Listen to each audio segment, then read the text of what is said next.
talk about Batman, shall we? A lot of people got me a little riled up. Not me riled up specifically, but they got riled up, and I was just there to watch the fun, baby. I figured we can do some more Batman talk, maybe every week if we keep talking about it, because I had never had more comments on a video besides me saying that The Batman is the best detective film. Not the best detective film. I said The Batman is the best film of all the Batman films. And I did say the second best Batman movie of all the Batman films. I will walk that second phrase back. I'll say that it is amongst one of the best Batman films, all the Batman films, but I still think it's the best film of all of them.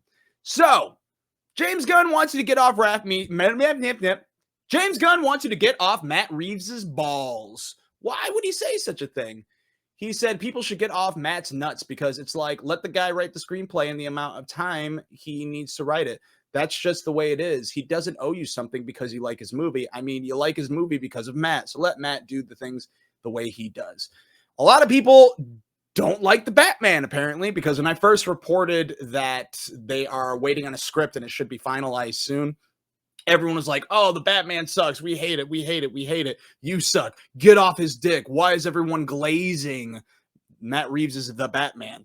I thought it was a great film. That's just my opinion. You don't have to agree with it. But I'm curious to what will make the haters actually excited for the Batman 2. What do you want, haters? What does anyone want? It was recently announced that there will be a Clayface movie that's going to star Tom Rice Harries. He was in things that I'm not familiar with, like Wolf King, White Lines, and Guy Ritchie's The Gentleman, the film, the 2019 film that you can watch on Netflix right now. Great movie. The show is okay, but I hear a lot of people love it. In any case, we got this happening, which is interesting because this wasn't reported as part of the plan for the Gods and Monsters Chapter 1 of the new DCU, with Superman film being the official first film entry and Creature Commandos being the first TV show entry. However, a script by Mike Flanagan, who recently did Life of Chuck, and as I bring up basically every week, it feels like The Fall of the House of Usher, Hush, Haunting of Hill House, amongst really, really great other ones, Midnight Mass, Dr. Sleep. Great director. Anyways, he wrote a script several times, and he submitted it, and James Gunn wants to do it. He's really all about greenlighting scripts before greenlighting the whole project. If he gets a good script, good and ready, he's ready to do it. He believes that the MCU's biggest faults were greenlighting projects before they even had a script. I totally agree with that sentiment. Go ahead and work on it. I'm just nervous that you're going to do too much standalone stuff without them all meeting up, because he wants to do more standalone stuff. In any case, we are going to have a Clayface movie. We're not sure if this is going to connect to Robert Pattinson's Batman or the new Batman that James Gunn is going to introduce, which he has recently said is going to be his most difficult thing to grasp, because we've had a fun Batman and we've had dark Batman. How do we find a middle ground? How do we give someone a fresh take?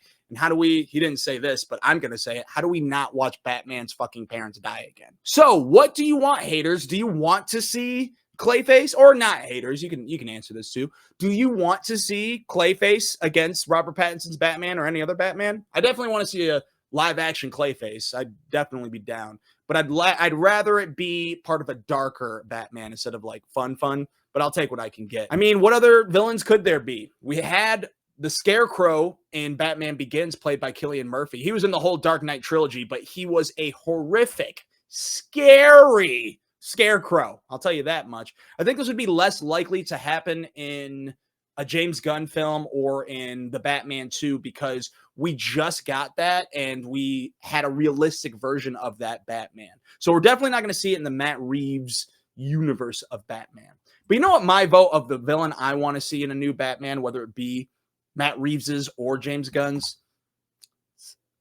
Mr. Freeze, Dr. Freeze, Professor Freeze, any Freeze that is not Professor Governor Arnold Schwarzenegger Freeze. I don't want him again. I didn't hate him because he was hilarious, but you do kind of hate him because he was such a joke. I would love to see Dr. Freeze as a villain in a future Batman movie. Will it happen in The Batman 2? Probably not. It's more realistic in Matt Reeves' universe if these things happen. Granted, yes, there's wild shit that happens, but it's a fucking comic book movie. Who cares? I would still like to see Mr. Freeze. I doubt we're going to see him in Robert Pattinson's Batman, but wouldn't it be dope? Haters, come on. Would that help? Would it? There's many villains that we can try to decide from. You tell me which one you want to see. You tell me what you want to see in order to actually like Matt Reeves' Batman. What do you want to see that would be different? Not, he didn't do this and he didn't do that. Tell me what you want to see in the next Batman. And then we'll talk. All right? Okay.